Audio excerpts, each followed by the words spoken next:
You are tuned to Cafe Cabaret, and we are at long last doing part 10 of a 10-part series that the Wrong Heroes put together about the history of American comedy and techniques of humor. And this last one is called Novel. But it has more to do with writing in general than merely the novel. One last look at these tulips before they finally give up the ghost. This is produced by Francis DiMenno, a man who is very much like the Wrong Hero.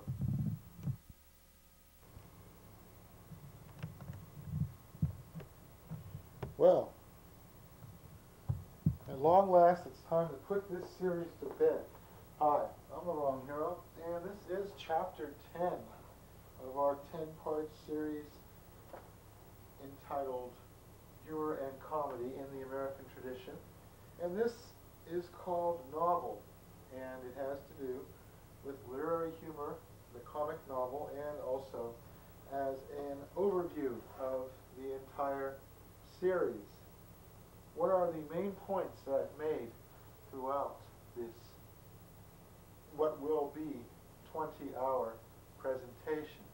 It can be summed up as simply as the hidden hurt in the life of the writer, which impels him to become a creative individual as a means of assuaging that hurt to some degree. How writing in general and comedy in particular is built on dichotomies, which of course pertain to the unity and splitting apart of opposites, or thesis, antithesis, synthesis, or, for that matter, synthesis, thesis, antithesis. How many things are structured along a tripartite fashion, which can best be summed up by the classic commercial format of product-related crisis, product introduction, crisis, resolution. It has been said that basically comedy is a book about human beings. Well, of course it is. If humans didn't exist, then comedy wouldn't exist. But then again, if humans didn't exist, then since everything we perceive is perceived through the avenue of humanity, that is to say our eyes and ears and whatnot, then, well, anyway, these are things that are a more fitting subject of discussion among adherents of Bishop Berkeley and the like. William Gass says, the narrator of a novel can whine and grumble and play the fool without automatically tarnishing his author's own character, which would otherwise be revealed to be spiteful, small-town, banal, and cheap. William Gass is saying that people don't always necessarily mistake the narrator of a novel for the author himself. What he's doing is drawing a distinction between the actual narrator of the book and the implied narrator of the book. Louis Menon has said, novels don't articulate theories, they disarticulate them. They are, to ideals of conduct, what hunger is to table manners. They are keenly aware of the disproportion between the elegance of form and the exigencies of appetite. Now, I suppose what I ought to cite next is the problem of the biographer as a sort of sideline, particularly the problem faced by the biographer of a novelist.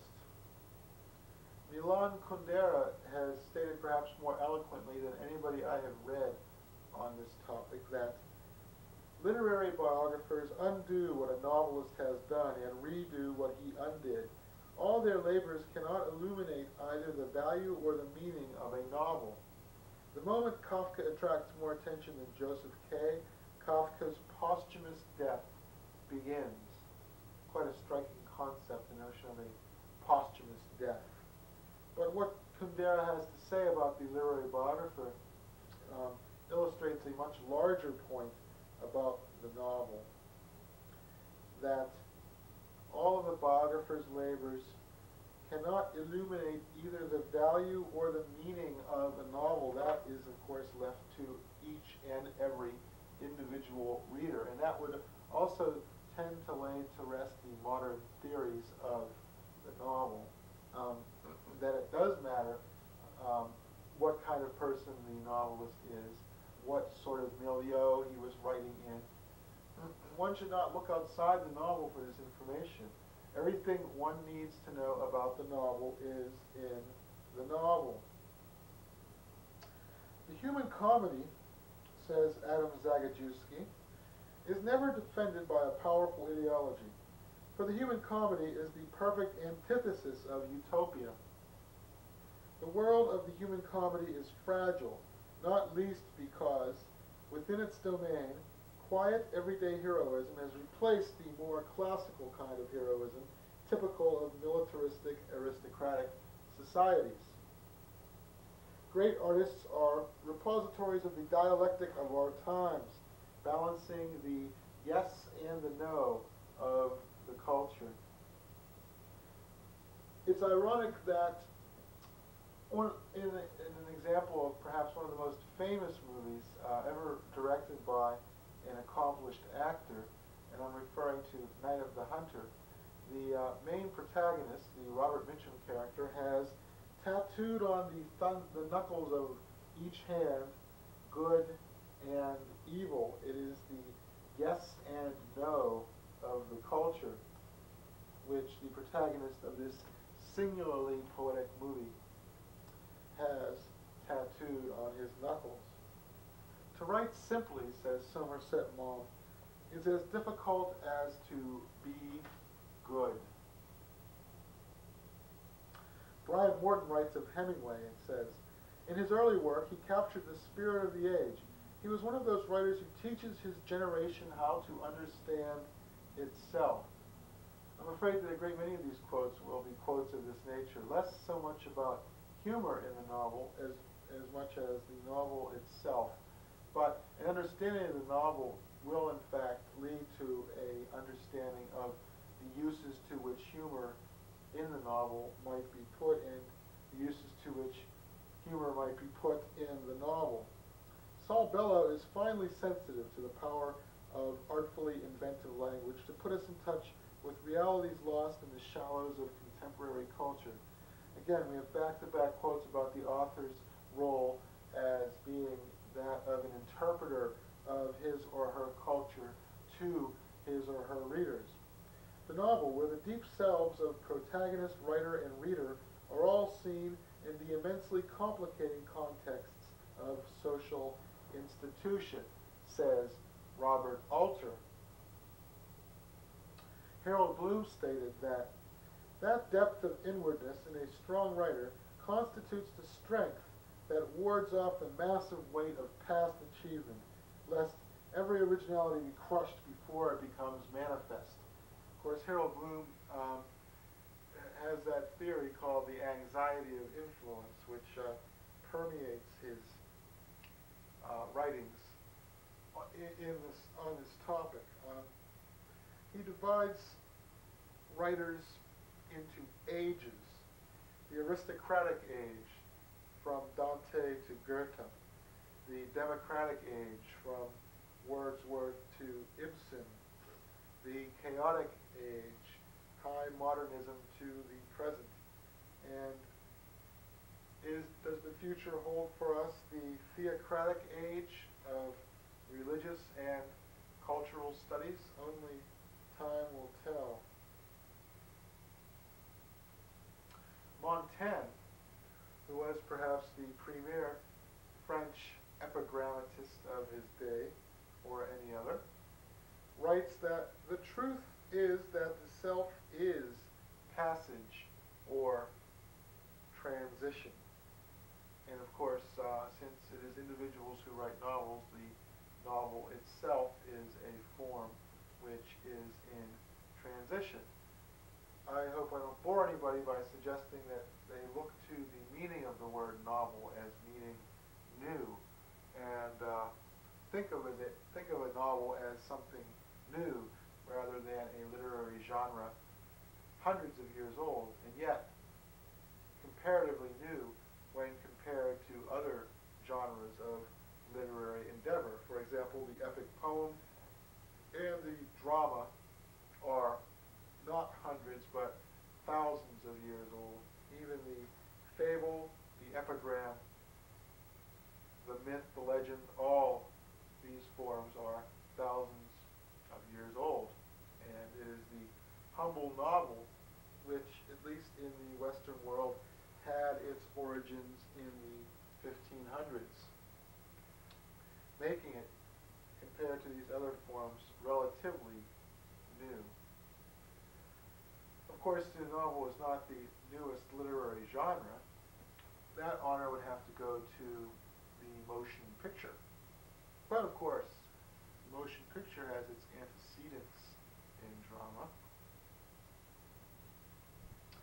The novel, says Robert Louis Stevenson, is not a transcript of life to be judged by its exactitude, but a simplification of some side or point of life to stand or fall by its significant simplicity. My test of a good novel is that you can open it up at random at any page, start at random at any paragraph, read at random any sentence, and it will be an interesting page, an interesting paragraph, and or an interesting sentence.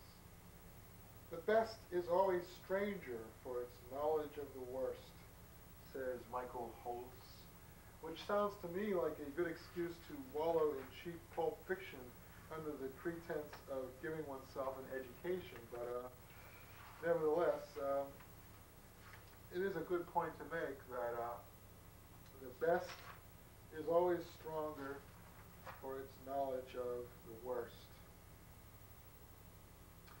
Adam Gopnik writes, cheerfulness, when it breaks in, leaves our serious critical language helpless. It is the one quality we don't have an intelligent vocabulary for. Well, perhaps that will make it my life's work to create an intelligent vocabulary for the quality of cheerfulness, but not at this time. I have quite enough to deal with. Thank you. The early work of most writers has a tendency to be written in the shadow of their own lives, the narratives often tracing the emotional contours of the writer's own development towards maturity, which is why, for the most part, the novel is not a young man's medium, but rather the medium of a middle-aged individual. Of course, it takes about 20 years of writing, consistent writing, to get to the point where you can even hope to create a literary masterpiece unless you are uncommonly gifted. Or even if you are uncommonly gifted, I should say. Sure, Truman Capote published a novel at 23, but a great many novelists don't really get their feet in the water until they're in their 30s. Some writers are born with a theme, some acquire a theme, and some have a theme thrust upon them. But however writers come by it, their great subject provides a surge of intensity to their work that no other material can. Of course, there are basically two schools of novelists, those who write the same novel over and over, and those who write a different novel every time.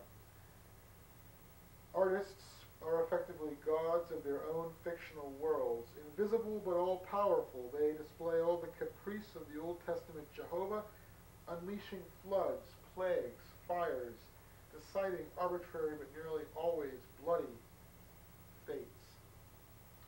Now, the notion of fate in the formation of a writer is a useful one to discuss.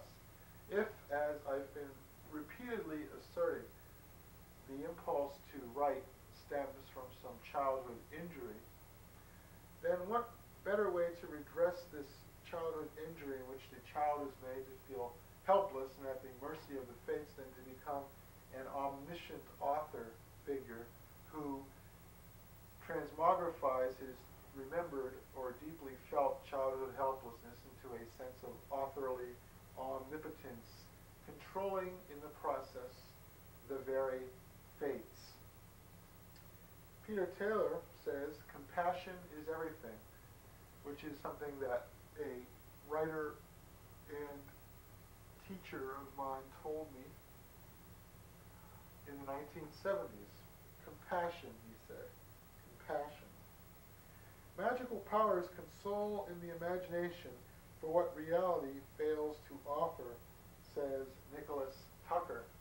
And of course, this is merely a restatement of what I've been insisting on all along, in which I have formulated these past few minutes, that the childhood hurt leads the artist down the path of an ability to at least pretend to an omniscience he most certainly does not actually feel or possess, nor did he feel or possess in the earliest portions of his childhood, when that injury interposed to guide him along the path that he eventually followed of writer.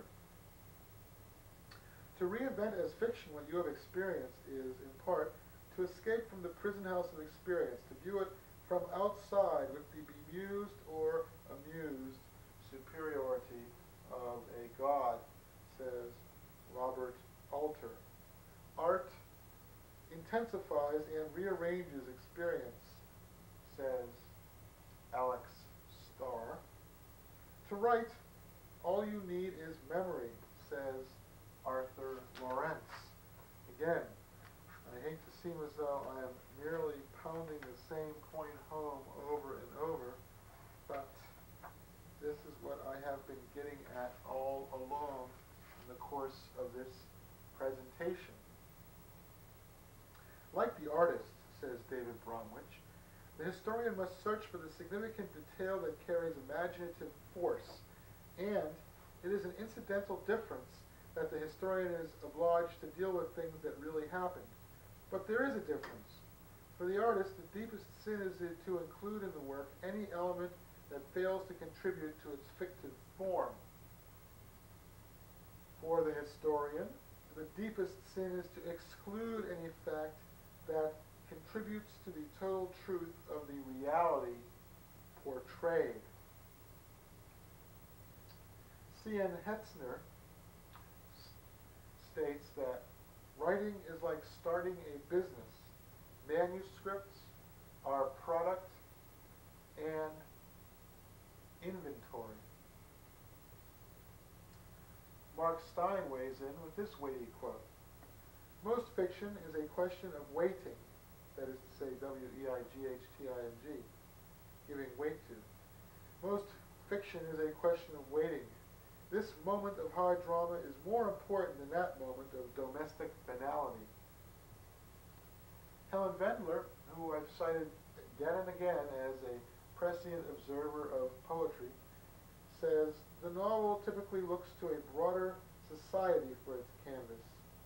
Though the term lyric novel has been used for a fiction that takes place chiefly in the life and mind of one person.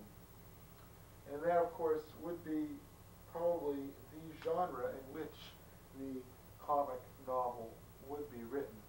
James Thurber's My Life and Times. Although, of course, Tom Wolfe's Bonfire of the Vanities is an example of the novel which looks to a broader society, which is in fact satirical in its intent, as is Catch-22, as is Vanity Fair, as are any of a number of novels I could cite. The hardest thing of all is to convey difference of thought, which is why most historical and science fiction novels are stocked with contemporary dummies in fancy dress, a way of dispensing with the difficult business of plausibility, the tedious diurnal realisms, authenticities of character, internal consistency, and other components of likelihood itself. In other words, writing novels is hard. It's a lot easier to write a historical or a science fiction novel to a certain degree. Of course, the hardest thing about the historical novel is getting the conversations right. A book is not about, it is, says the playwright Ibsen. Mario Vargas Llosa says, the novel was forbidden in the Spanish colonies by the Inquisition. The Inquisitors considered this literary genre as dangerous for the spiritual fate of the Indians as for the moral and political behavior of society. And in this, of course, they were absolutely right about the inevitably subversive nature of fiction. Losa goes on to state, theirs was a world without novels, yes, but a world into which fiction had spread and contaminated practically everything. History, religion, poetry, science, art, speeches, journalism, and the daily habits of people. It is in fact a world much like our own, in which the novel is no longer the preeminent literary genre. Far from it, in fact. Nor is the radio drama or the motion picture the preeminent literary genre. I leave it to you to guess just what that preeminent literary genre is. Cornell regularly uses the medium of fiction to take revenge upon his ideological enemies. That is, after all, a novelist's prerogative, says Thomas M. Dish. For an electorate with sufficient reading skills and attention spans, the novel is probably still, as it was for Disraeli's, the art form best adapted for political propaganda, if only because it has built-in deniability. A novelist always has the excuse that it is his characters who say all those terrible things, which leads us back to one of the very first quotes by William Gass, that the narrator of a novel can whine and grumble and play the fool without automatically tarnishing his author's own character, which of course is not necessarily strictly true of a stand-up comedian. If you can tell stories, create character, devise incidents, and if you have sincerity and passion, it doesn't matter a damn how you write, says Somerset Maugham. And of course, a good example of this would be Theodore Dreiser. Narrative dysfunction, Charles K. William writes, the process by which we lose track of the story ourselves, the story that tells us who we are supposed to be and how we are supposed to act. A modernist technique of the novel. Jeffrey O'Brien writes about camp, which we dealt with at length in our last week's episode. Camp, which implied a rarefied appreciation of the poetry of fakeness, was succeeded by a delight in stupidity for its own sake, as something to which even the densest spectator could feel superior. I suppose we could refer to this as the post-camp phenomenon. Defamiliarization, or making strange, which the Russian formalist critics of the 20s considered the very basis of literature. Well, to a certain degree, insofar as the writer puts himself outside of the society while at the same time commenting on it, this notion of defamiliarization or making strange is in fact a strong basis of literature. Narrative sequencing, a storytelling technique involving spontaneous diversion and nearly stream of consciousness meandering, is also a widely used stage device, although of course it can be overused and frequently is. Linear narrative echoes the birth-to-death trajectory of our lives. Hypertext reflects the associative memories and stray thoughts that flicker and babble along with our real-time words. Proust and Joyce found the tension between sequential narrative and nonlinear experience, between time and the self, aesthetically productive. Composers and musicians come closer to God. It is the writer who deals in stubborn, colorless words who is always stumbling and falling, says Patrick White. So now that we've discussed a little bit of the technique of the novel, the linear narrative sequencing, which disrupts the linear narrative, the familiarization, which disrupts the underpinnings of the novel itself, narrative dysfunction in which the story is taken off of its track, perhaps never to return. Let's talk a little bit about the varieties of literary expression within the novel itself. Matthew Paris states that bile in buckets full can swamp a novel. Angostura, a type of bitter, is not best served in pints. How much can a novelist get away with, asks Joe Stein Gardner. It entirely depends upon whether or not he can sustain our interest by sheer force of persuasive It entirely depends upon whether or not he can sustain our interest by sheer force of persuasive imaginative skill. It leaves you wondering a little at the world rather in the way that children do. Claudia Roth-Pierpont makes a point about Christina Stead. Christina Stead's remarkable achievement is to combine the highly wrought language of a poet with a compulsive storyteller's forward drive and quirky specificity.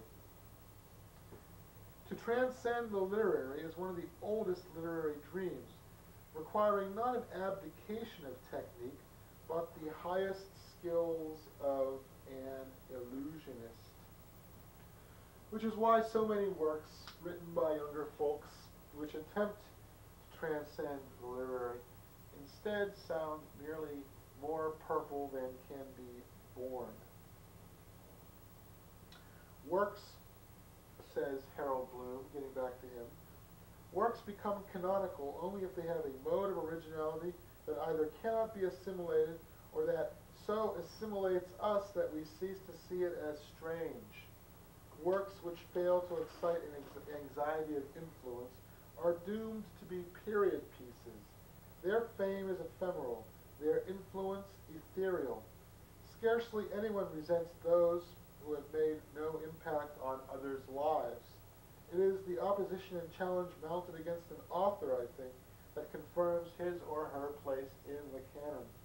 Greatness excites so overwhelming anxiety that one cannot but feel the need to engage in an agon with it. E. Annie Proulx writes a little bit about one technique that she utilizes, which she has in common, incidentally, with myself. I do collect dictionaries, she says, and I do read them, and I do keep word lists, and I do make notes of language. I have big notebooks, page after page of words that I like or find interesting or crackly or whatever. And from time to time I will also, if I feel a section is a bit limp, take a couple of days and just do dictionary work and recast the sentences so that they have more power because their words aren't overused. And often the search for the right word can consume a lot of time, but usually it can be found. I've put a lot of effort into finding the right word instead of using a scattershot approach. Now, I used to do this myself back when I had a lot of time.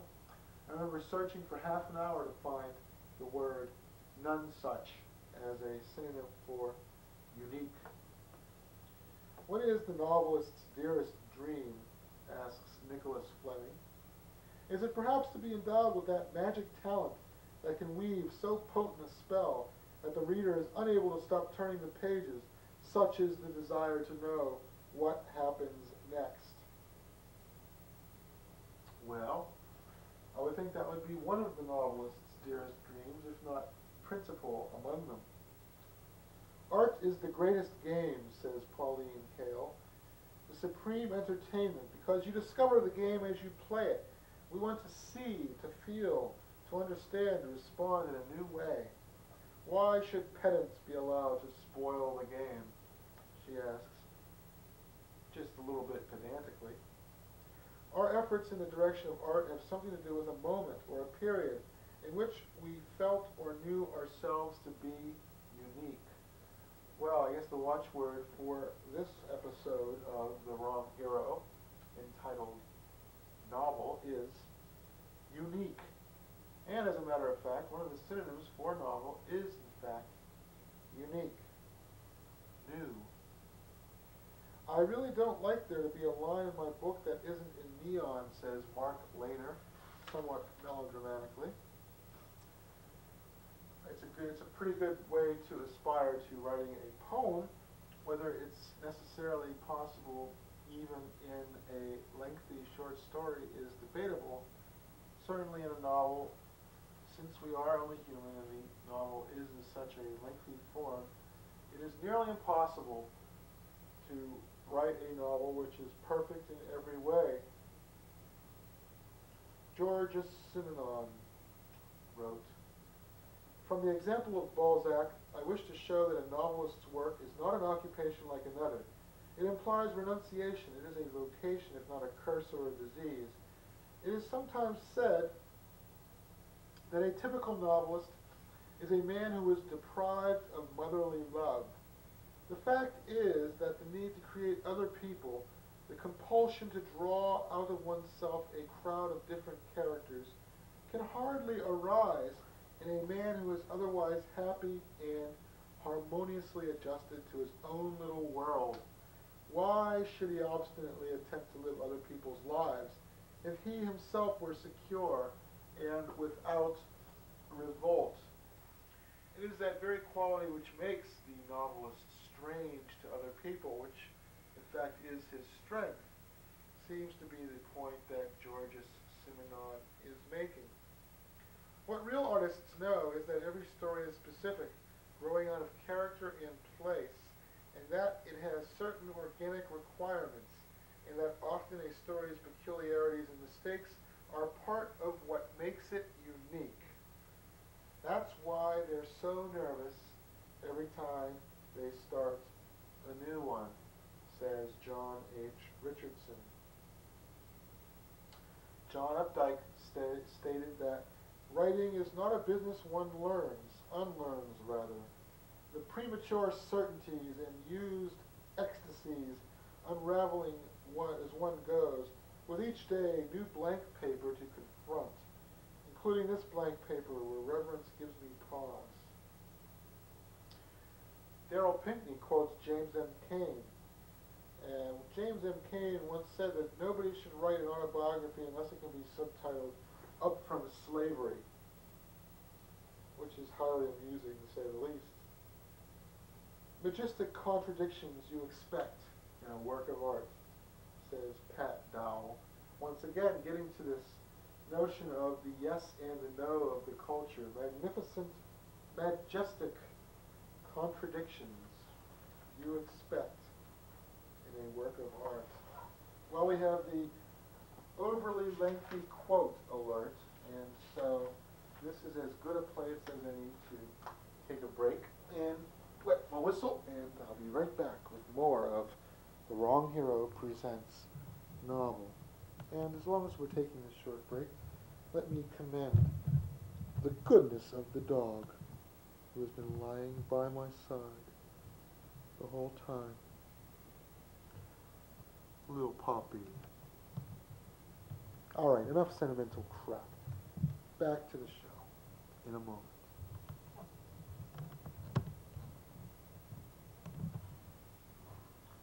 Well, here I am. I'm back. Oh, actually, I was going to run and get something to drink.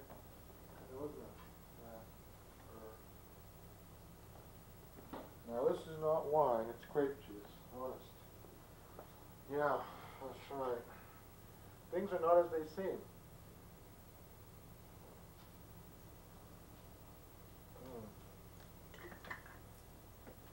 Might as well be wine now.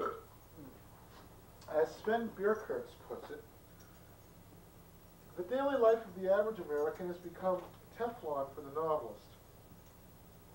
Once upon a time, characters inhabited charged fields of status and geography. Now, increasingly, the world is binary.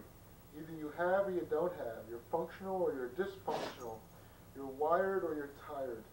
Unhappy families, perhaps even more than happy ones, are identically patched into CNN, The Lion King, and America Online. It's more than a matter of cultural references. It's the very texture of their lives. And if a novel depends on the realization of complex characters against the background of a larger society, How do you write one when the background is indistinguishable from the foreground? Fiction, according to Bierkertz, only retains its cultural vitality as long as it can bring readers meaningful news about what it means to live in the world of the present. Cultural vitality has had to reconcile itself with silence, cunning, and exile throughout our technological century. The most original and far-seeing novelists of our own day, William Gaddis, Don DeLillo, Thomas Pynchon, not only accept the shadows but actively seek them. Everything in the culture goes against the novel, DeLillo says. That is why we need the writer in opposition. The novelist who writes against power, who writes against the corporation of the state, or the whole apparatus of assimilation. And of course, one can just as easily say this about the satirist. The scientists, says Albert H. Tolman, the scientist asks only for the accepted literal meaning of each word. The artist asks further. What is its history? What company has it kept? If it once bore a bad character but has reformed, how long since it was received into good society? Does it sometimes forget its new surroundings and, so to speak, wear its hat in the parlor? If the word has thoroughly reformed or always borne a good character, what are its present tendencies? In its many different uses, are there any degrading or trivial offices which it performs? By all this interrogation, I mean that the artist considers the history, associations, and affinities of a word as truly as its simple dictionary meaning.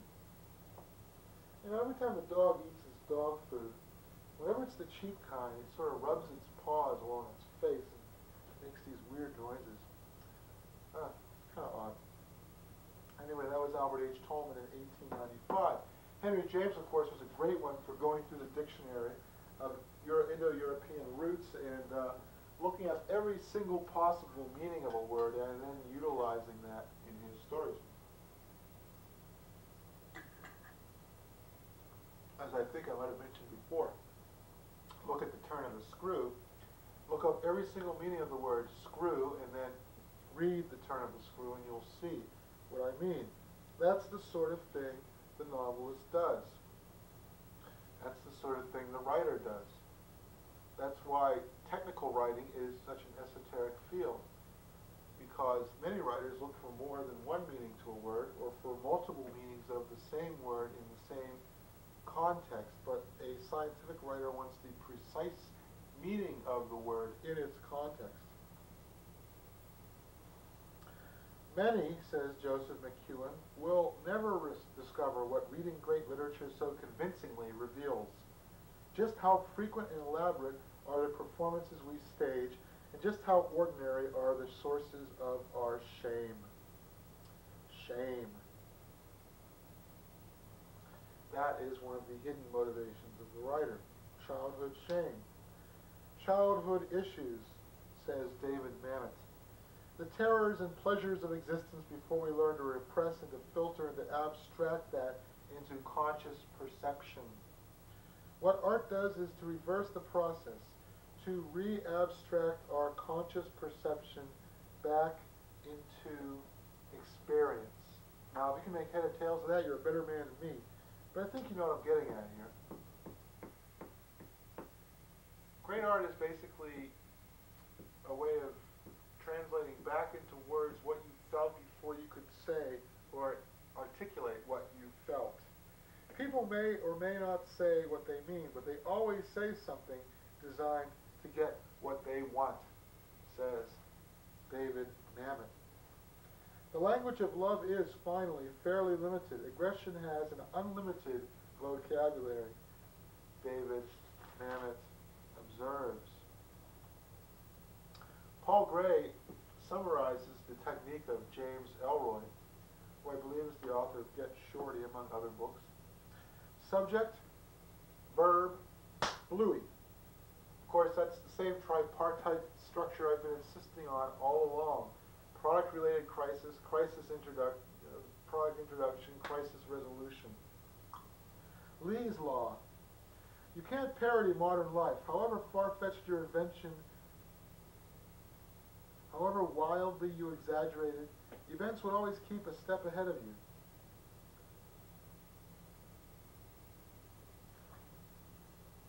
Like many people,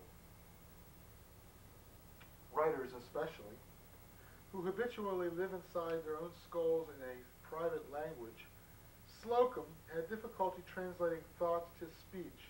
Talking to himself, writing his book, he was a sane and happy man. Talking to strangers, he was often maladroit. His friendly overtures came across as clumsy and overwrought. His jokes tend to misfire.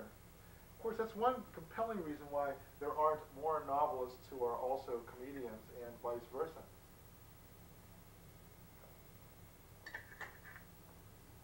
Last night I was reading, deep in thought, when the phone rang.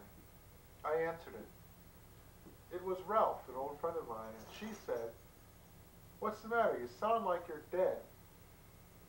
No, it's just that living in that maze of words, people who live inside their own skulls have a private language, and they have difficulty translating that and being voluble. Of course, I transcend this, being both a writer and a comedian. Literature is not promulgated by a pale and emasculated critical priesthood singing their litanies in empty churches, nor is it a game for the cloistered elect, the tin-horn mendicants of low-calorie despair. Literature is as old as speech. It grew out of the human need for it, and it has not changed except to become more needed, said John Steinbeck in his Nobel acceptance speech, a somewhat more tawdry Nobel acceptance speech than that of William Faulkner, of course, who said that he did not believe the world would be destroyed, but that it would change and prevail. I still read slowly, and as if each new word were strange to me, says Benjamin Cheever. No wonder there are too many books. All writers are recidivists, says Keith Waterhouse. And now, in this triad of somewhat banal quotes, the most important one, by C. Blanche McCrary Boyd. The purpose of art is to illuminate the ordinary. Well, I'm not quite sure I agree with it, but I wrote it down, so I must have thought that it made some sense initially when I first wrote it down. Okay, here goes, another long quote.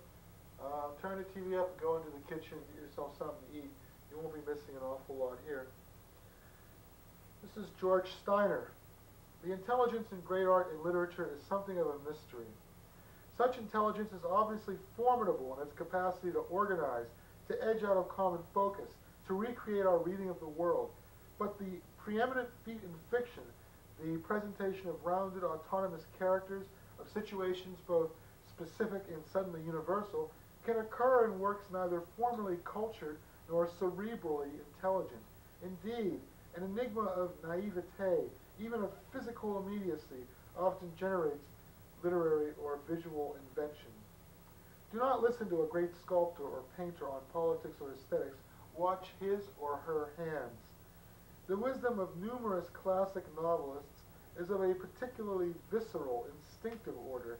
Their work is shaped at depths below conscious articulation, let alone reflection, depths that are inaccessible to the rest of us. All this makes more fascinating the exceptions, the writers of fiction who are also major, systematic intellects. I guess Vladimir Nabokov or Robert Musil would be examples of the latter. For Musil, says George Steiner, thought, be it mathematical, analytic, discursive, or aesthetic, is form. For Musil, thought is form.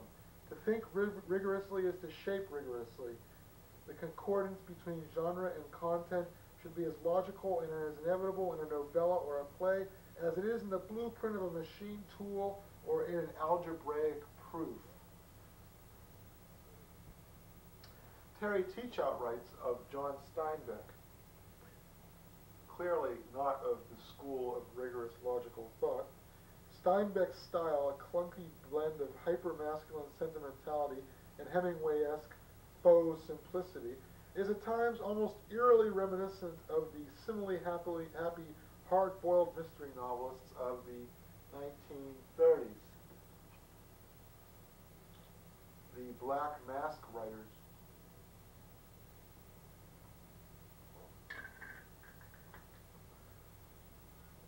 Ish good. The soul inside the sentence, William Gaddis says. And Theodore Rothke chimes in with, writing cannot be taught, it can only be insinuated. So do not look to this presentation for instruction on how to write. Merely regard it principally as some stray thoughts gathered up concerning the art of writing, particularly the art of writing the novel. For the modernist master, the writer must get out of the way of his own work, devote his attention to form rather than content, remain disinterested about the backwash of the work or on his own life. The modernist writer is heroic in his self-forgetfulness and in his priestly service to the idea of art. Art is the only redemption, formal beauty the only idea worth serving, says Mary Gordon. An artist does not choose the frequency he or she hears. The frequency is picked up by an inexplicably constructed mesh of miracle and accident. The con man, says Sean French, and the con artist can be close relations. Artists make use of a smattering of knowledge to imply expertise. They steal other people's ideas and improve them. They recycle their own material. They deceive the eye, create false perspectives and deceptive harmonies. They extract money under false pretenses from financiers and cajole their collaborators into doing things they didn't know they could do. Or, as Molière puts it, I take what belongs to me where I find it. Now, that's one viewpoint of the artist. Bruce Nauman has another. The true artist helps the world by revealing mystic truths, getting back to the idea of the writer as somebody who's not necessarily intelligent, but one who can plumb below the subconscious. I read somewhere that J.D. Salinger had an IQ which was only that of 100. However, he was able to plumb the depths of the subconscious. A shrewd infantilism is at the heart of Jack Kerouac's special genius, this ability to plumb below the depths. All great writers possess a soft and tender curiosity, verging on maternal care about what others think and say, says Jack Kerouac himself. It's hard to know where to begin to sample a sentence's delights. Perhaps it is best, in the Hebrew manner, to start at the end and move backwards, says Michael Kinsley. Well, I must say that one of my techniques when reading a book of nonfiction is to start at the last chapter and then pick into chapters which intrigue me, and then eventually getting to the beginning. How right such a man is compared to the good minds of my university life. How he will produce and mean something to the world. How his life, which he could expose without dignity and which is anarchic and childish, is a better life than anyone I know could live and write for his job. This is Lionel Trilling enthusing on Hemingway.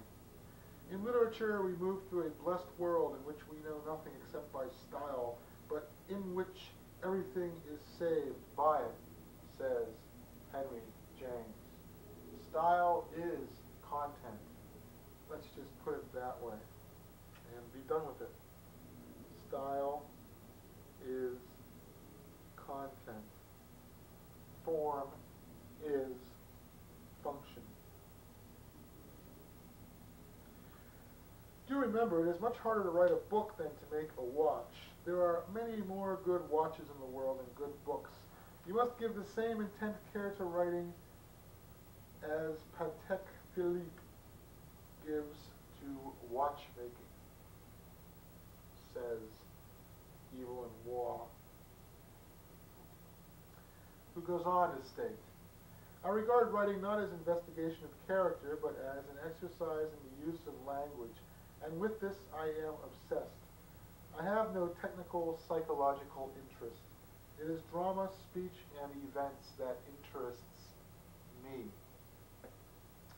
Like all literary artists as distinct from novelists, he knew that the psychological interest in fiction is always secondary to the artist's covert aim, which is to produce not social documents or moral tracts, but molded, burnished, and finished works of art, says John Banville, again on Evil and War.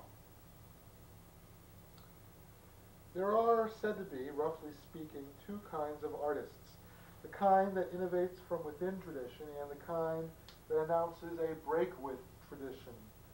Mozart and Beethoven are the models of music for this division, and Spencer and Shakespeare are the models in our early literature. The kind that innovates from within a tradition and the kind that announces a break with tradition. James Bowman, as if in answer or response, says, writers of fiction in the 20th century can be divided into the champions of big texture and the champions of big content. And there can be no question that the textualists have had the better of the conflict. The reassuringly Aristotelian beginning, middle, and end, which used to be thought a minimum requirement for a novel, have given way among the adepts of literary culture to what Ezra Pound called for, beginning, whoop, and then any sort of tail off. Since Joyce, at least, it has become a mark of the cognoscenti to admire prose fiction for its prose rather than for its fiction, which puts me in the catbird seat, as far as I'm concerned. Edmund Wilson seems to have composed his imaginative work according to a set of rules derived by him from his reading of literature, rather than from his imagination of life, and to have been intimidated or even paralyzed by the need to obey them. But in his journals, Wilson writes about actual events and people vividly and often with the spontaneity, affection, and understanding that he aimed for and missed in his avowedly imaginative writing. This is so often the case. Now, if you can't write, at least keep a diary or correspond.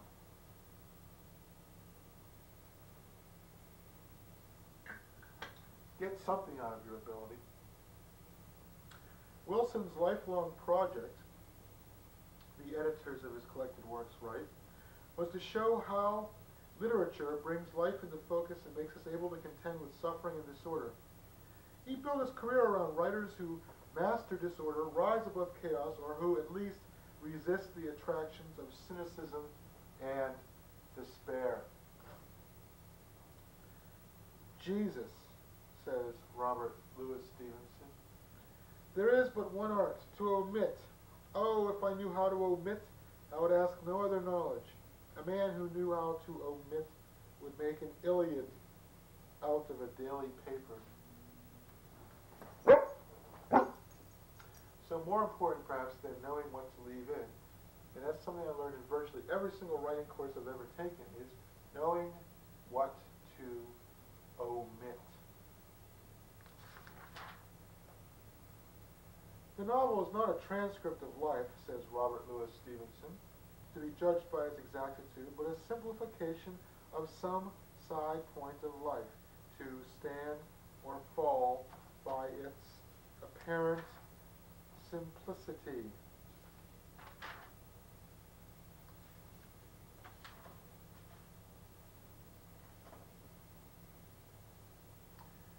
The artistic simplification to the one creative and controlling thought which should command every aspect of the narrative, dialogue, and character, is always pressing toward fable or allegory.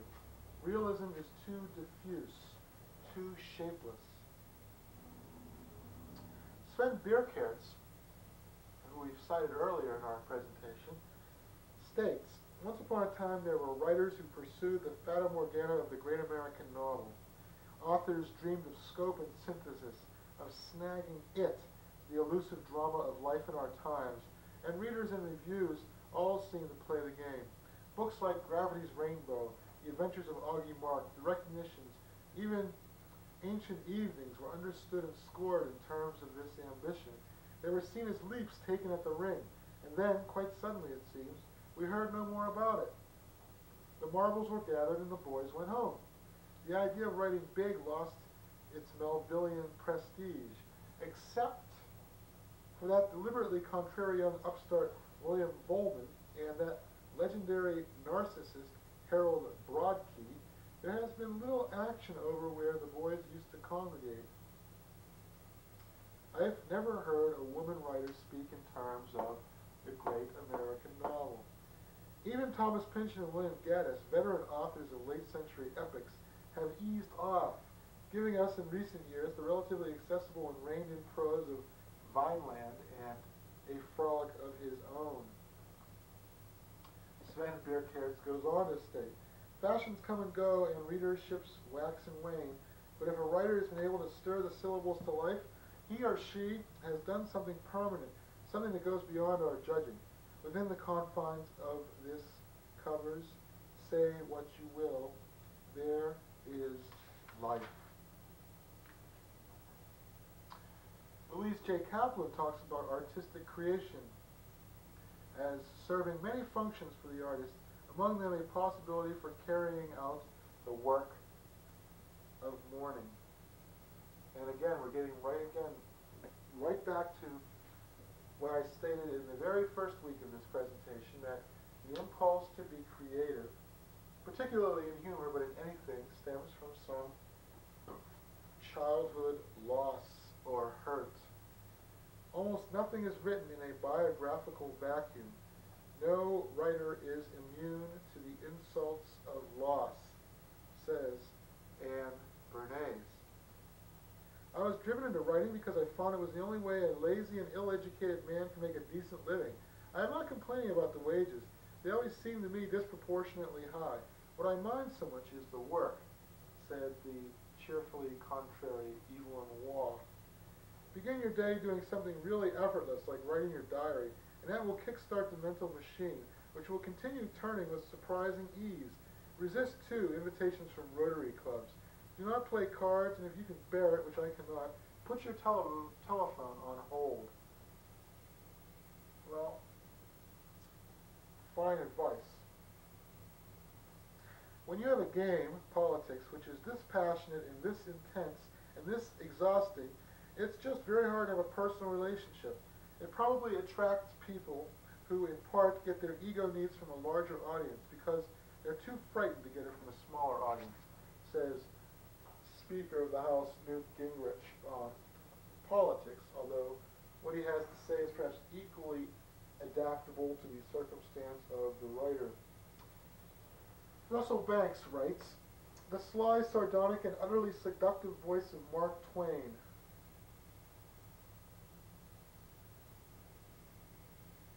Brilliant, witty, intelligent, honest, impatient with hypocrisy. Mark Twain, like so many literary artists, characteristically put his material through three intimately linked stages before finally abandoning it and moving on. He was first an anecdotalist, then a journalist, memoirist, and finally a fiction writer. By the third stage, all that remained of the original was the psychological truth and the mythic infrastructure. There are worse ways to proceed than that one which has been outlined by Russell Banks pertaining to Mark Twain. It is something I myself have inadvertently stumbled upon.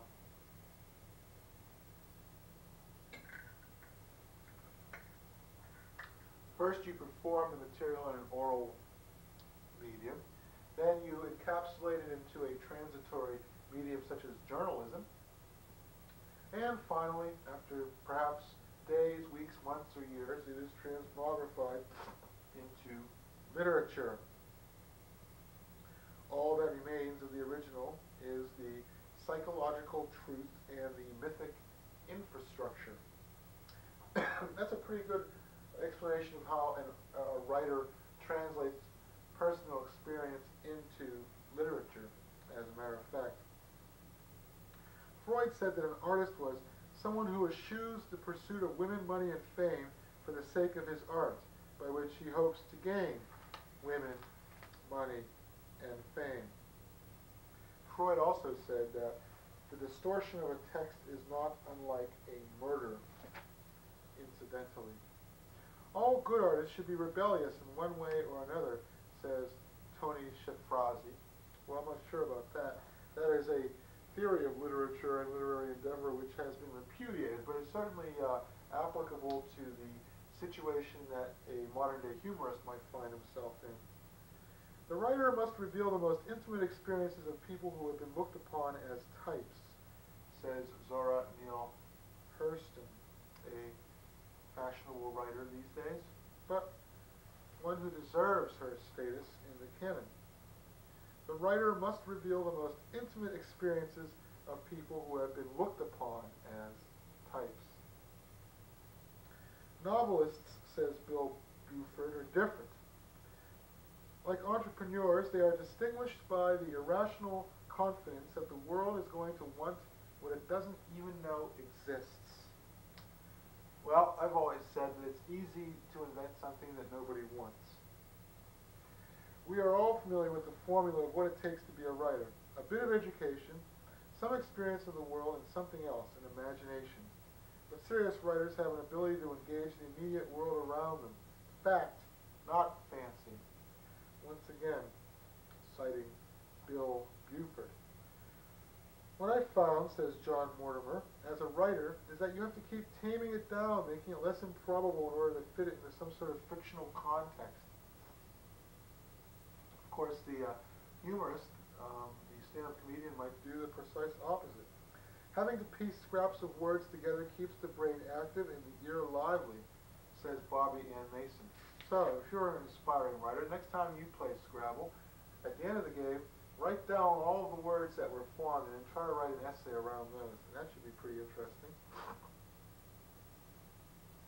The literature that endures pays no obvious heed to the conditions under which it was produced,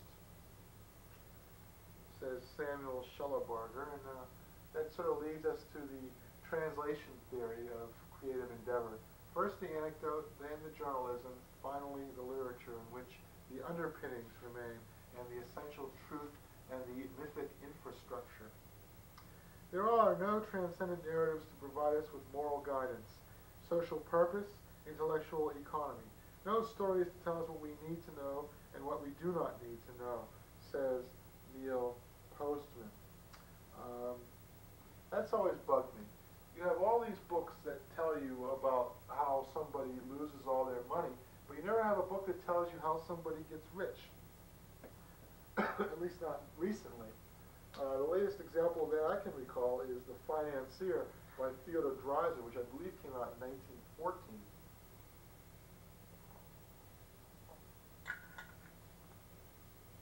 Good. We will need to consult our poets, playwrights, artists, humorists, theologians, and philosophers, who alone are capable of creating or restoring those metaphors and stories that give point to our labors, give meaning to our history, elucidate the present, and give direction to our future, to weave us a pattern for our lives. Once again, Neil Postman, and I think that he derives the curious notion that such qualities are lacking in our lives from the fact that television has so transcended and pervaded every aspect of our experience.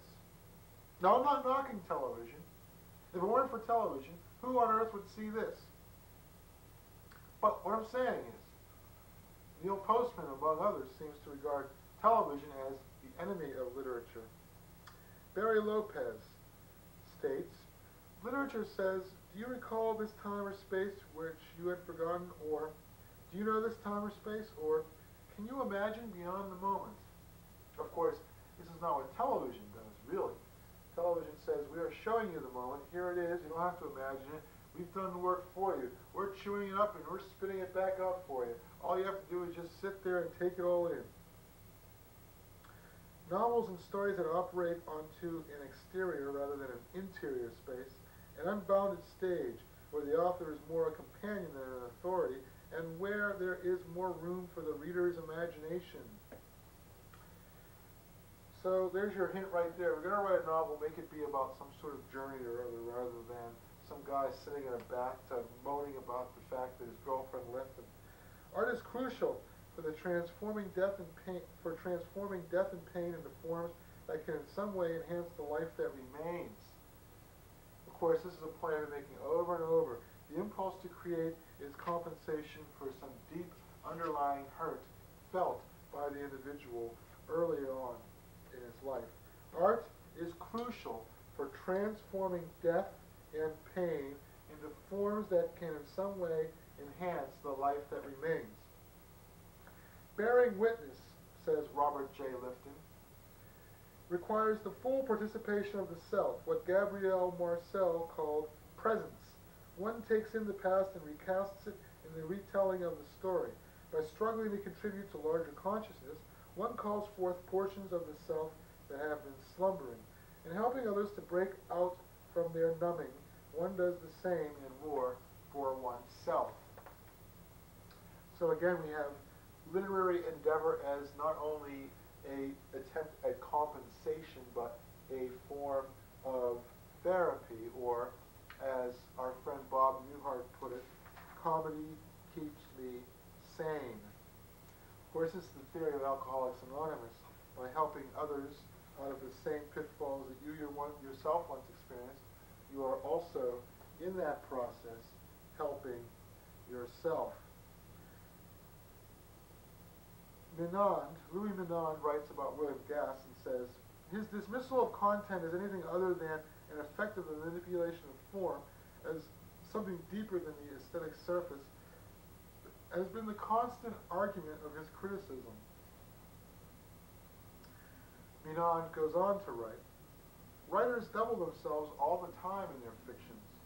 That's one of the reasons for writing them, to clone yourself and set yourself out on a different path, or to reconfigure yourself as a marginal observer of your own childhood, as Lawrence does with Rupert Birkin in Women in Love, or as Woolf does with Lily Briscoe in To the Lighthouse, or to split yourself in two and reimagine one side of yourself through the eyes of another, as Joyce does in Ulysses, and as Nabokov does in Pale Fire. The remarkable thing about fictional narratives is that readers have so little trouble disassociating the author from the double. The reason for this is that making copies of ourselves and setting them in motion in imaginary space is built into the way minds work. We do it all the time. When we plan for a future event, when we relive the past, and when we daydream. A very, very prescient point made by Louis Menand. The point of writing is to clone yourself, set yourself out on a different path, or reconfigure yourself as a marginal observer of your own childhood. And the reason that people can so readily relate to this is that making copies of yourself and setting them in motion is built into the way minds work. Well, I can tell from the way my voice is droning on interminably that it's time for me to take yet another break, and I'll be back very shortly. While I'm back, it's nice and warm in here, apropos of nothing. Well, Paul Berman writes about what is one of my favorite novels, An American Tragedy, and states, An American Tragedy makes us worry that the universe is determined, whereas Norman Mailer's Oswald's Tale makes us worry that it is not. That is the difference between tragedy and mystery. The one makes us worry that the universe is determined, and the other makes us worry that it is not, which is basically the difference between a liberal and conservative mentality.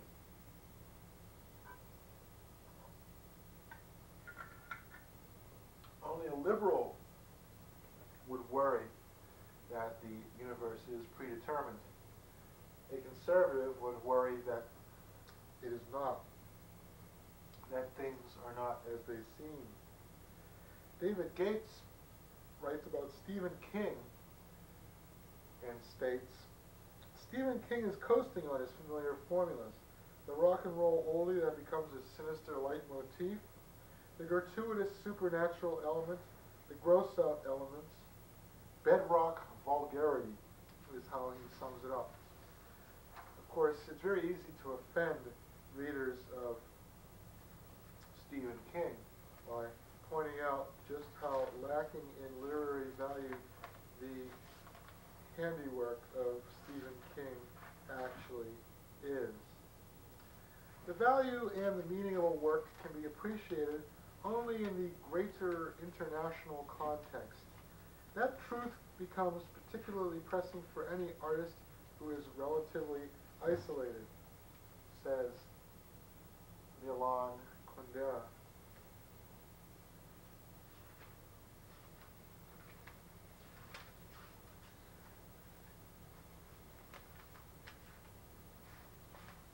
Just counting how many more pages I have to go here.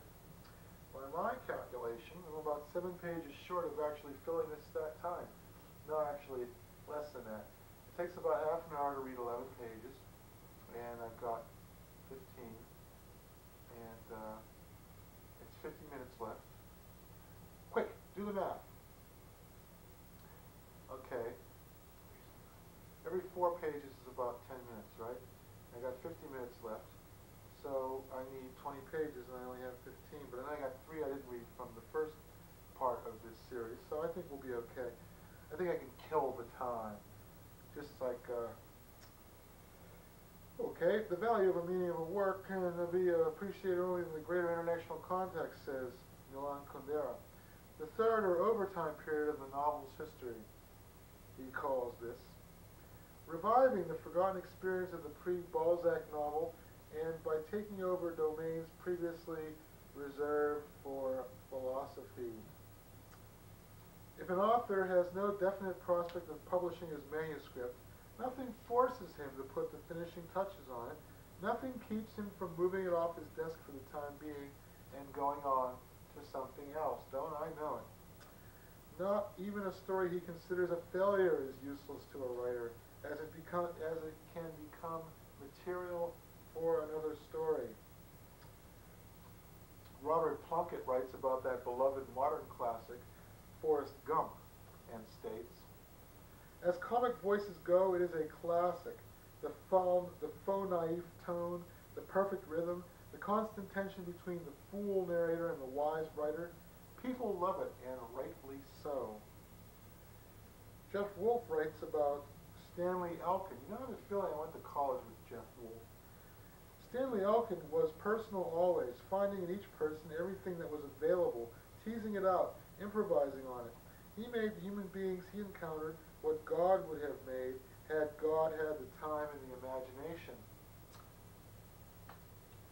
Eugene Weber writes of Zola. Zola was a realist with a difference. He would describe what was by searching what lay beneath what was and made it tick. He would be a naturalist. Naturalist novels, says Zola himself, had to show, by means of experiments, how passion behaves in a social environment. Naturalist novels have to show, by means of experiments, how passion behaves in a social environment.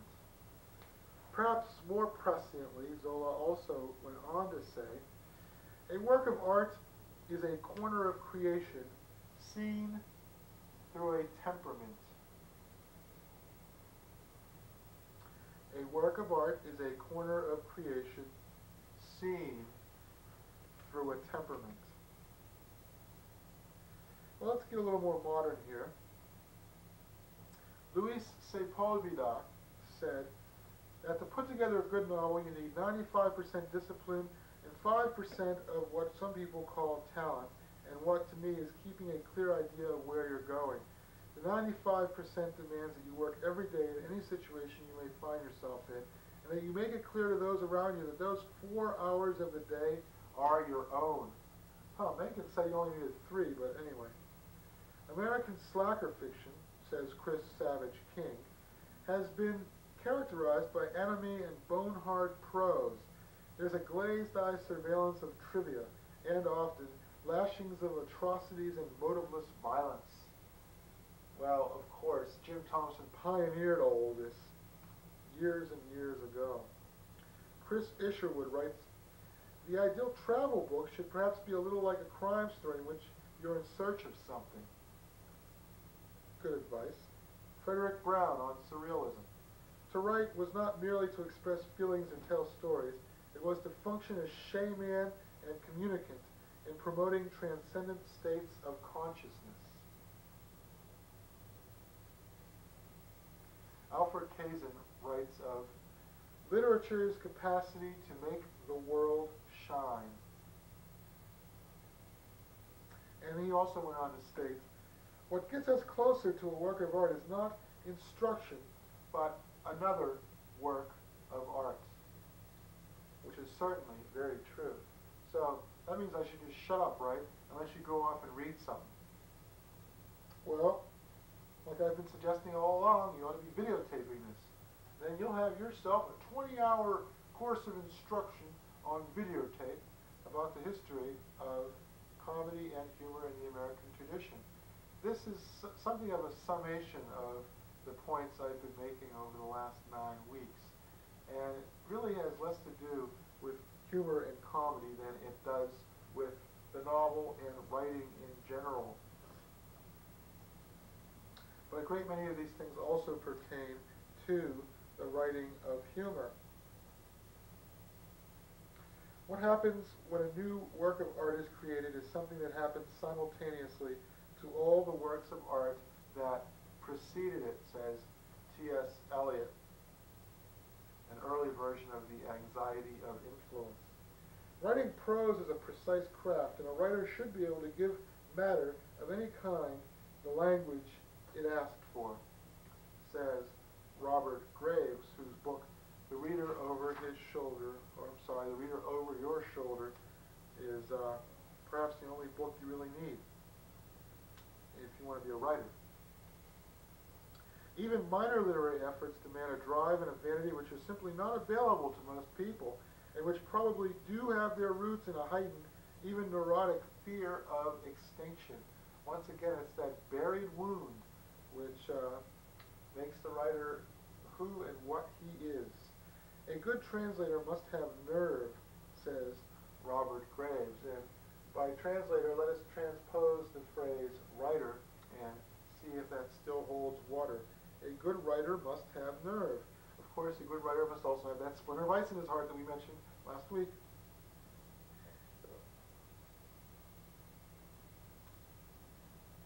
In Norman Mailer's novels, says Jeffrey Hart, and I'm sure Norman Mailer loves to hear this, he cannot give us credible characters because his powers of invention are not up to the job. To put it another way, he cannot get his own ego out of the way long enough to listen to a voice of a fictional character, and therefore cannot create a fictional world. Russell Kirk writes of the third person, that mode being less embarrassing to authors who set at defiance the ravenous ego. So if you've got that autobiographical novel you're just dying to see published, try putting it in the third person and see what becomes of it then. In other words, pass it off as fiction, and then you can write anything. You won't be tempted to leave out the more embarrassing stuff for fear the reader will mistake the description for a description of you.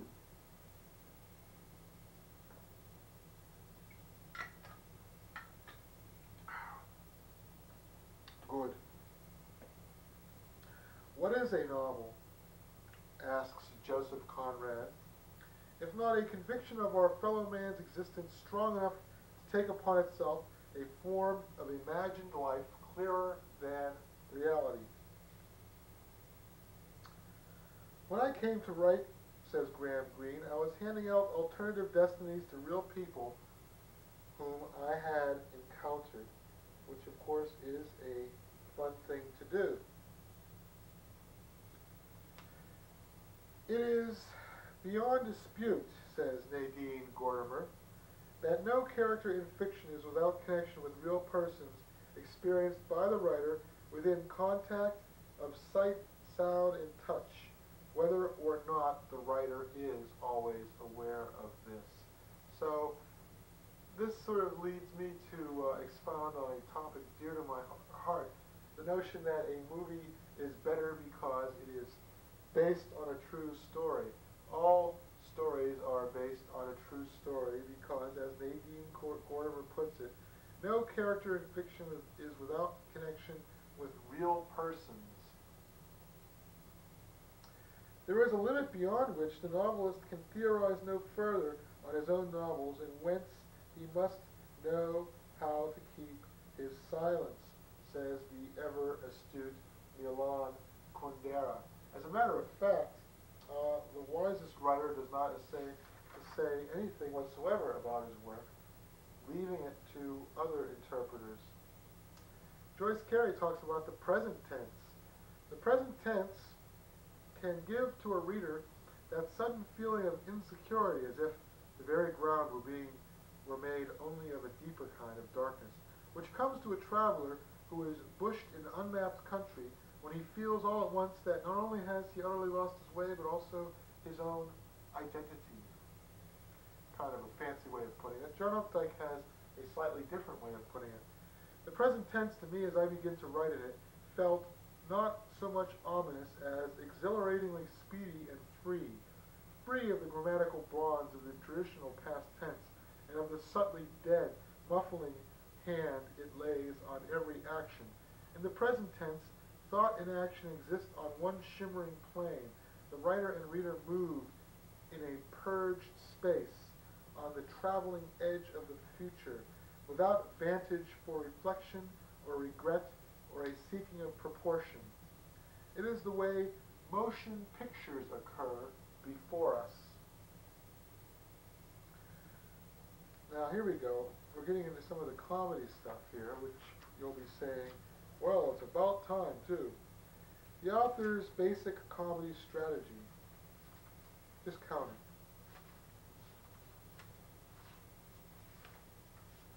Yeah, we're just about on time here. The author's basic comic strategy, says Paul Gray. A beleaguered hero tries to behave inoffensively among people whose self-centered behavior drives him privately mad. Amos invented a type of interior monologue in which wicked and decorous thoughts alternately kept bobbing up, striving for the mastery of an uneasy consciousness.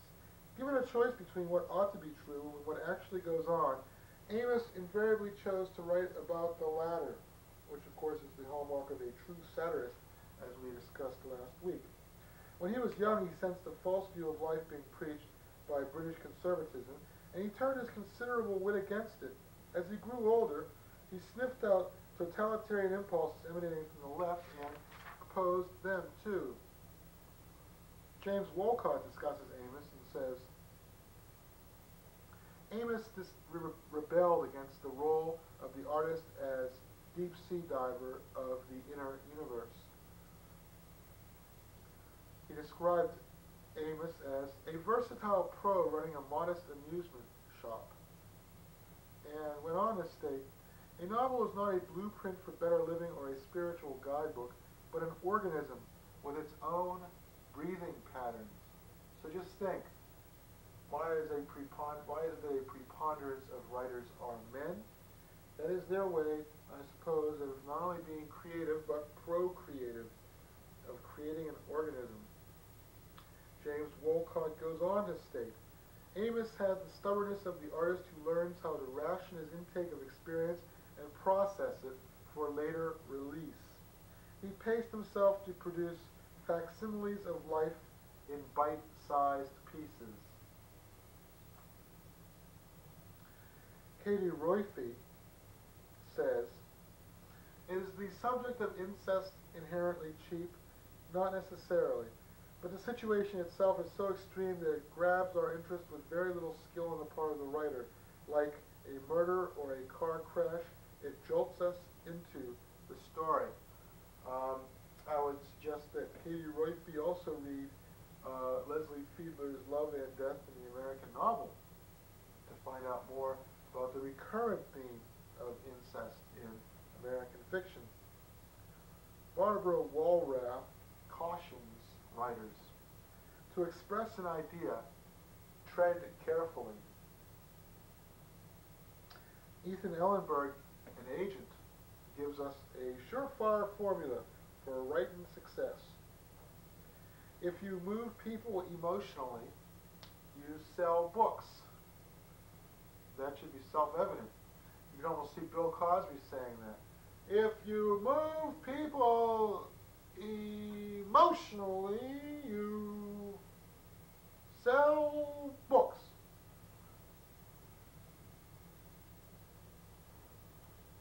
Steven Weinberg thinks that the seaside scene in which David Copperfield's vision clears is written in Dickens' most rhapsodic prose. It is the most exquisite passage in any novel written in English. One must be careful when one reads such passages not to think to oneself, has he read every single novel written in English? How can he know this for sure? Could it be that there is a novel written in English he's not aware of, which is superior to this?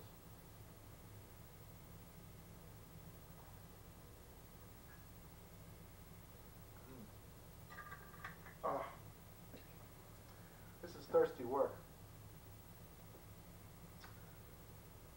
What captures your attention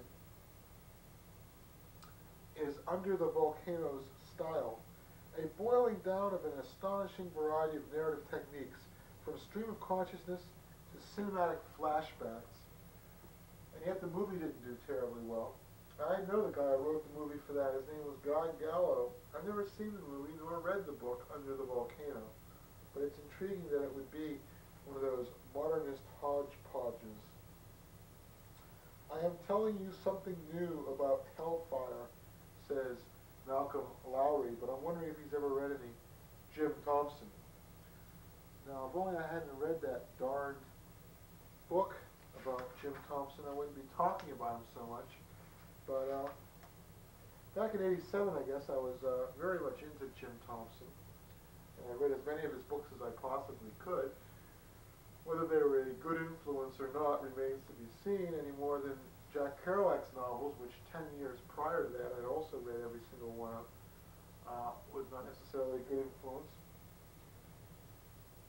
What better way to perpetuate perceptions of a cultural gulf between high and low art other than to natter on about the unknowable mysteries of the classics, chides Louise Gray. Gary Amdahl says, whatever its wisdom, multiculturalism in publishing is usually fraudulent. The stories are virtually indistinguishable. Banality is banality, whether the author lives on a reservation, in a ghetto, a suburb, cyberspace, or the moon. One changes keywords and fills in the blanks, selects a dialect. Art department designs ethnically appropriate covers, and add the all-important author photograph. That there are only a few stories worth telling and that cultures have more in common than not does not mean stories should be identical with superficial differences. Boy, pouring it on a bit thick there, aren't you, Gary? Anyway, Gerald Howard says, Naked Lunch's method of composition, a discontinuous pageant of alternately pop and Swiftian vaudeville routines, that constitutes a species of anti-literature. And if you've ever read Naked Lunch, and I think you know what Gerald Howard is getting at. Lyle Leverich writes about Tennessee Williams. Exacerbated by his aloneness and his fear of exposure, there sprang a desperate desire for an itinerant way of life, an escape from the specters of madness. Yeah, I often have that feeling myself. Sarah Kerr, once again on Malcolm Lowry. What Malcolm Lowry did was break through the American style of knowing wisecracks and stoic bravado, and wrestle directly with terror. Postmodernism. That modish belief that all knowledge, even science, is just grand storytelling, opines the economist. Are we breaking down here? Is this narrative becoming discontinuous? All right, then let's talk a little bit more about narrative technique and the book behind the book. All books are the book of Job, said the late Stanley Elkin. James Wolcott writes about Raymond Chandler and says, like Hemingway, Raymond Chandler put a high premium on style, believing it the best investment a writer could make for posterity. Some styles endure, others dry to a thick, cracked coat. Maturity aside, the chief advantage Chandler had over the pulp hacks was his mastery of the establishing shot. He wrote an opening scene as if he were looking through a wide-angle lens. Again, James Wolcott. And finally, Raymond Chandler wrote as though pain hurt and life mattered. Here's Raymond Chandler in his own words. A writer who hates the actual writing, who gets no joy out of the creation of magic by words, to me is simply not a writer at all. The actual writing is what you live for. The rest is something you have to get through in order to arrive at that point. How can you hate the actual writing? How can you hate the magic which makes of a paragraph or a sentence or a line of dialogue or a description something of the nature of a new creation? How indeed. Alexander Wolcott wrote, the bad pages may outnumber the good, but it's the good pages that stick if you're lucky. Raymond Chandler was lucky. Well, more about the late Stanley Elkin by David Remnick. Elkin was always a better portrait artist than storyteller, opines David Remnick. James Wolcott on Martin Amis, or is it Kingsley Amis? Probably Kingsley Amis, actually. Kingsley Amis loosened the collar of English prose. He loosened its tongue. Raymond Chandler again. All I'm looking for is an excuse for certain experiments in dramatic dialogue. To justify them, I have to have plot and situation, but fundamentally, I care almost nothing about either. All I really care about is what Errol Flynn calls the music, the lines he has to speak. Joyce Carol Oates writes about Chandler and says, his is a now landscape. The prose rises to heights of unself-conscious eloquence, and we realize with a jolt of excitement that we are in the presence of not a mere action tale teller, but a stylist, a writer with a vision. The wish fulfillment fantasy that fuels the mystery detective genre is the wish to penetrate facades, to know secrets forbidden to ordinary mortals, and the private eye takes us to such places and describes what we see in such a way that the seeing is both information and sensation. In this genre, Oates goes on to state, more than any other, anticipation is all. Revelation, virtually nothing.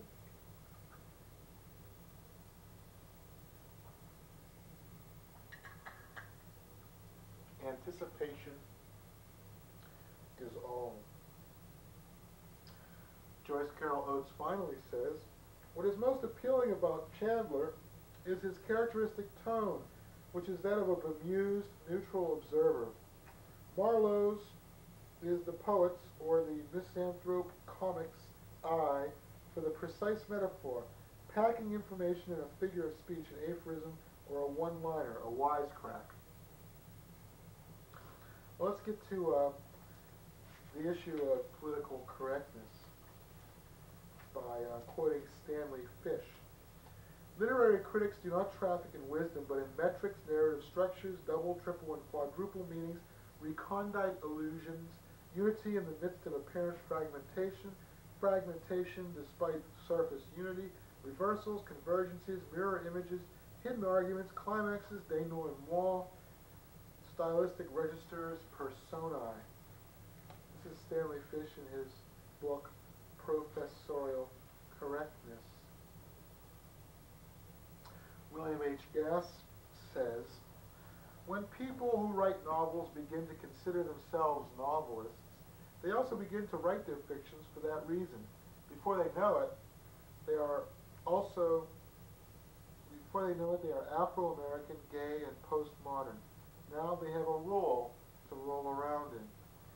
William H. Gass has quite a bit to say about such things, doesn't he? Ben Stein, who writes for the American Spectator, wrote in that journal, it takes so much concentration to write a book that you absent yourself in large measure from real life. You live in a trance with your subject and your characters. For now, I am living, not writing a book. Garrison Keillor also chides the Pied Pipers of political correctness. Self-expression is not the point of it, people. We are not here on paper in order to retell our injuries. For one thing, it is unfair to bore people who don't have the opportunity to bore you right back. And for another, we have better things to do. To defend the hopeless and the down and out, to find humor in dreadful circumstances, to satirize the pompous and pretentious. O.K. Garrison. Comedy in Martin Amis or Julian Barnes, says John Bailey, takes quite a different form. Neat, elfin, grotesque, essentially free spirits, as Kingsley Amis and his contemporaries were not. They seem unplagued by any nagging lack of confidence. Both Amis and John Wayne invoked and revered Dr. Johnson, the epitome of sturdy literary and moral competence. Well, let's get back to America and discuss a quote by F. Scott Fitzgerald. Begin with an individual. Before you know it, you find that you have created a type.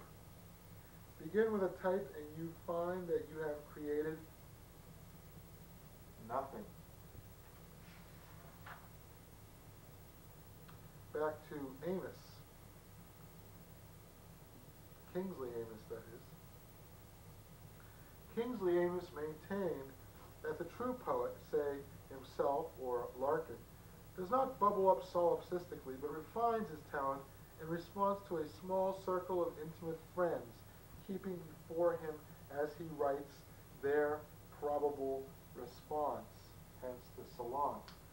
In the same way, he improved his voice and mime acts by observing the kind and quantity of the applause they scored. No egotism there, as there is none in a master comedian or entertainer, but a voice and an ear self-trained to share the joke with a chosen circle. Boy, am I getting tired. And I'll bet you are too, hey? Let's talk a little bit about Ford Madox Ford. Well, I still have breath to draw.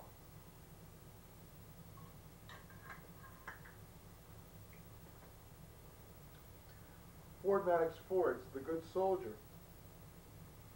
An exploration of what it is that makes someone want to talk, to bear witness, to tell their story, to become a writer, says Max Saunders. Let's quote Ford Madox Ford his own self. The moment a medium becomes literary, it is remote from the life of the people. The quality of surprise is the supreme quality and necessity of art. What the poet ought to do is write his own mind in the language of the day.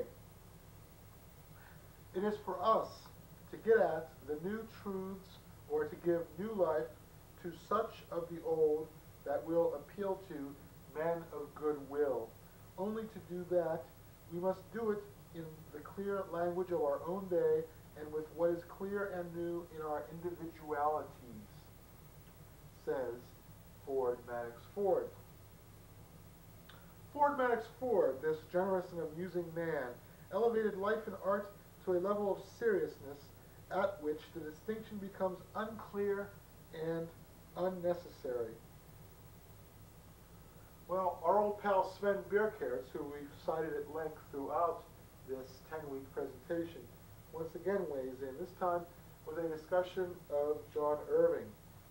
John Irving, an avowed Dickens lover, creates fictional characters who strike us as, autonomous creatures rather than just so many refractions of one basic creative sensibility. In any event, that is, I suppose, something that a writer should strive for in his or her work. Well, in a book entitled The Return of the Portable Curmudgeon by John Winokur, Florence King weighs in with some advice for writers which is in fact apropos.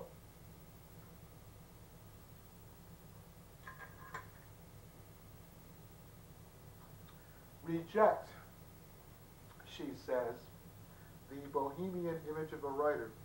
There is nothing creative about decadence and squalor. Be neat and organized in your workroom and your materials. Outward disorder leads to inner chaos. Beware of writer groupies.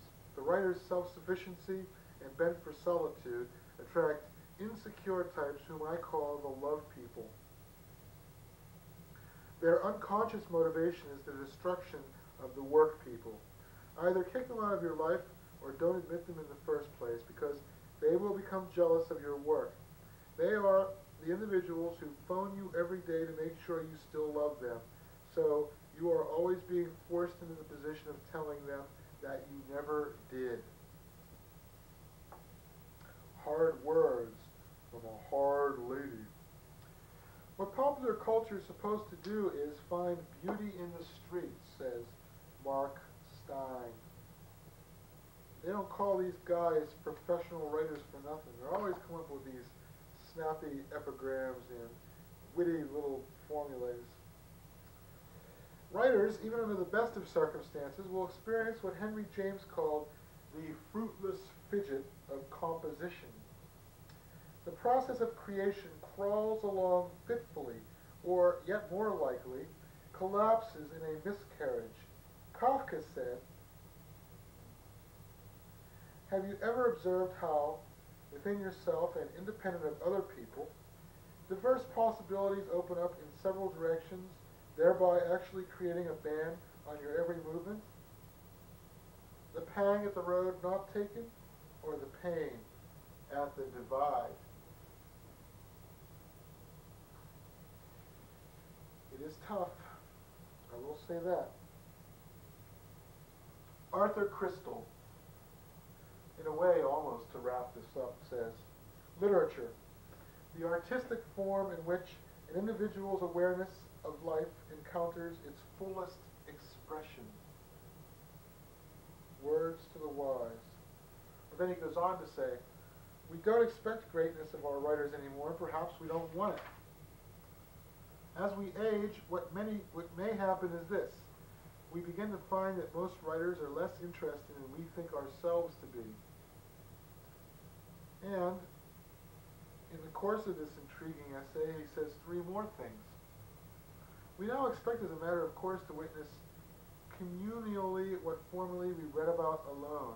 How can novels compete in an environment that prides itself on the outpouring of naked emotions? Once again, it's that old bugaboo television doing away with the need for the novel. When manners and morals lose relevance for the greater community, the power of novels to move us is similarly diminished, says Arthur Crystal. Poets and novelists somehow know deep in their bones that their work no longer possesses the cultural resonance that writers could once take for granted. Whether this is a bad thing or not remains to be seen. If writers in fact have to work that much harder to find their audience, does it not mean that their novels will be that much better? I don't know. It could be that they will simply degrade themselves in order to pander to the expectations of a generation which has been raised entirely on television. Anatole Broyard was quoted as saying about life in Greenwich Village in the 20s and 30s, it was as if we didn't know where we ended and books began. Books were our weather, our environment, our clothing. We didn't simply read books, we became them. We took them into ourselves and made them into our histories. Books gave us balance. Books steadied us. They gave us gravity. But there aren't an awful lot of people who would say that about books anymore these days. It was The Economist who summed up the career of James Thurber by saying that Thurber wrote about himself with reckless transparency. And that, I think, probably ought to be one of the things that any writer should aspire to, and particularly any humorist should essay or attempt. David Schiff writes about Irving Berlin and says, for Irving Berlin, language was not something fixed and traditional. It was an assemblage of exploitable accidents. And that, to a certain degree, is what comedy is, an assemblage of exploitable accidents. Irving Berlin usually set himself a double task in his song lyrics. His songs have a verbal tag and tell a story. Usually the tag is a casual phrase. He had a genius for giving common American phrases the nervous musical impulse of the modern city. Over and over he discovered the syncopation in ordinary speech rhythms. And, again, this is, or should be, one of the tasks of the stand-up comedian, at least in my mind.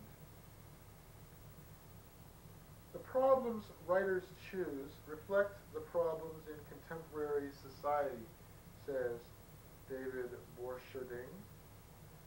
He goes on to say that now that men and women are equal, it's going to affect the literature.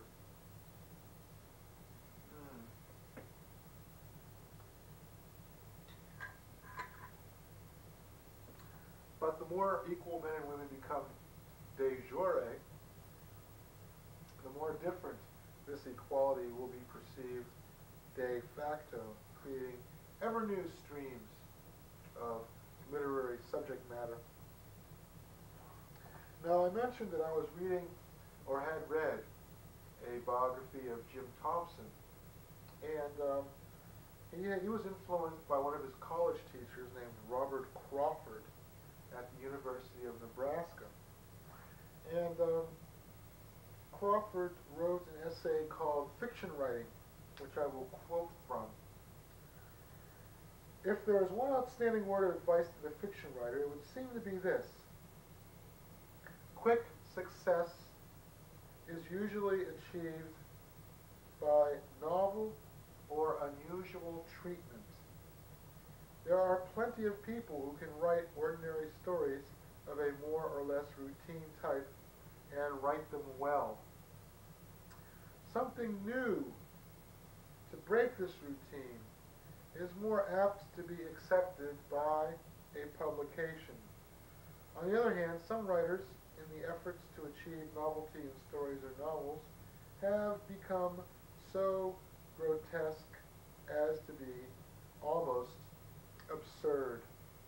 Most good fiction titles today introduce some imaginative qualities, mystery, curiosity, suspense, or they may make use of some structural devices, such as interrogation or alliteration.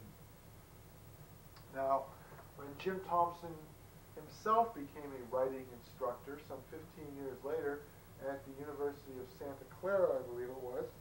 One of his techniques that he passed along to his students was to take a passage from a respected, established author and rewrite it in the vernacular, much in the same way that H.L. Mencken rewrote the Declaration of Independence in American, which of course is a fine essay, one that is available both in the Impossible H.L. Mencken and in a Mencken Chrestomathy. Well, looks like we got about less than 10 minutes to go here, and that's fortunate because it just so happens I have about 10 minutes worth of material, so I'll be back in just a moment. Well, the timing's just about right. So, to conclude then, I would like to read off several quotes. Perhaps I'll read them backwards just to jazz it up a little bit. Bernard Knox writes about literary identity. He says that the Academy is not in peril. The Academy is the peril. Literary identity is now the target of academic assaults from many quarters. The Roland Barthes Derrida denial of the author's identity and even of his or her existence, and the new historicism, which confines that identity to the stringent limitations of the author's time and place. Neither of these should have anything to do with anyone's assessment of a novel, whether in academia or not. William Wimsatt came up with the notion of the intentional fallacy, something only graduate students in English know about, incidentally. The intentional fallacy, which proclaimed that the design or intention of the author is neither available nor desirable for judging the success of a work of literary art. And I think that the intentional fallacy is the fallacy that I adhere to in my own assessment. Bernard Knox goes on to write, "The masterpieces of our literature retain their hold on the mind and emotions of generation after generation. Created for their time, they outlast it, winning new readers and audiences in a world unimaginably different from their own. They can still move us to tears or laughter, shock or beguile us. They remain contemporary because they present us with a unique vision of their own time that addresses our own deepest hopes and fears. They often seem more powerful, more meaningful, more modern than what is being written by and for our age." This would be as good a place as any to end, but I think that I should cite just a few more things, and then I'll be wrapping up this 10-week series on humor and comedy in the American tradition. This, of course, is a project that has taken up about 2 years of my time, and I'm sort of sorry to bring it to its inevitable conclusion, and yet a certain lightheadedness is also impending as well. I'm just about talked out. Next week we'll be presenting another project which has been quite a while in the making. This one will not have the Wrong Hero's face in it, although it will have the Wrong Hero's voice and is in every respect a Wrong Hero production. It's to be called The World Without an Earth Shall Be, and it is 2 hours in length. It is also the 100th feature-length Wrong Hero program, a milestone. John Updike said, "For a novelist, the halls of memory and imagination are adjacent spaces. An exemplary work of fiction is generally the fruit of a new grasp the author has taken of the riches within." John Updike goes on to write, Edith Wharton learned from Proust the dignity of nostalgia and the value of each character as a specimen, an index to the species and to the broad laws of behavior. So remember that. Every character is a specimen, an index to the species of human beings in all of their great and broad variety. Bill Buford, once again. Few experiences can be more unsettling than disturbing a novelist at work by an inopportune phone call, for instance, or a badly timed visit. The moment you walk through the door, you know something is wrong. There isn't any eye contact for a start, or if there is, it's cursory, evasive, not unfriendly, but not quite welcoming. And then there is the face. Did this face, slightly contorted, really look the same the last time the two of you met? There is a smile, not what you'd call a real smile, but a ruined, crooked mutilation of a smile, a non-smile, because the face itself is not a real face, but a non-face, hastily put on, like a mask, owing to the necessity of having to be in the room with you, enjoying a cup of coffee, when in fact the brain has been left behind, back in the study, immovable, still trying to make out what happens next. Fiction writers are not normal people.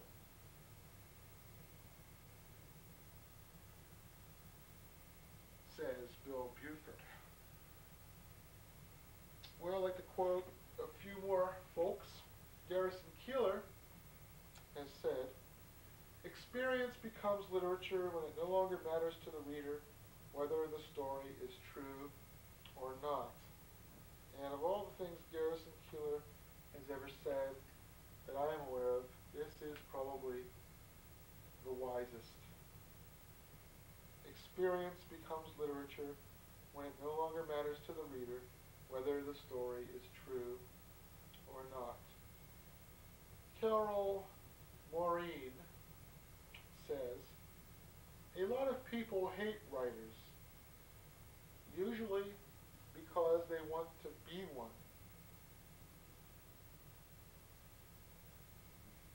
Clifford Stahl has said, editors serve as barometers of quality, and most of an editor's time is spent saying no.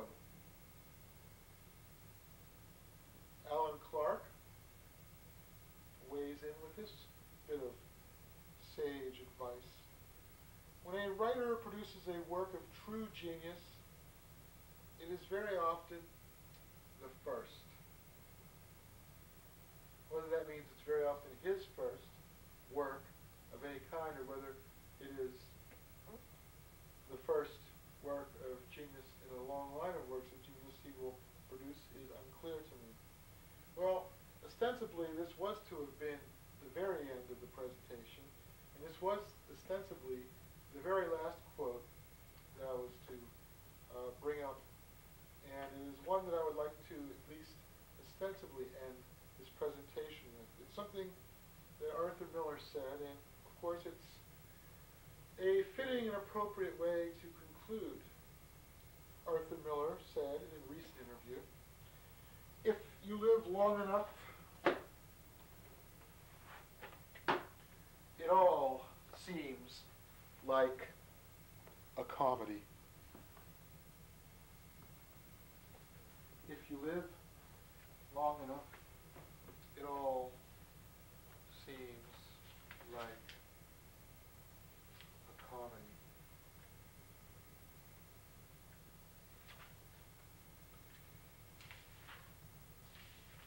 Somebody I'd like to quote says, that is Auberon Waugh, draws a distinction between American and British humor. He says, the American habit of keeping humor in a separate compartment, the English sense of humor, used to permeate every aspect of English life. Used to, but as the British become more like the Americans, they too are developing the habit of keeping humor in a separate compartment. In a recent issue of The Atlantic, George M. Stratton is quoted as having said in 1921, "The mind is active, not indifferent but selective, forever choosing and rejecting. With our reactions, we create for ourselves a strange counterpart of the reality without. Acts of notice and selection do not seem acts, being without effort, without strain of will. But action is not always marked by effort. A child at playing is as active as a child at some deadening task." Now, Lee Siegel said something very, very interesting about literature. She more or less defines it, or he, if Lee is in fact a he, defines it in this manner. Literature is social protest simply as part of its own intangible motion into the material world. And that, of course, is almost to be considered the last word on the subject. I hate to give the last word to somebody who I don't necessarily agree with or even like, but let's give it to Joseph Brodsky, recently deceased. In a manner of speaking, we all work for a dictionary because literature is a dictionary, a compendium of meanings for this or that human lot, for this or that experience. It is a dictionary of the language in which life speaks to man. Its function is to save the next man, a new arrival, from falling into an old trap. "Oh God," says Tennessee Williams, "help me do what I should do, be brave and live a free life."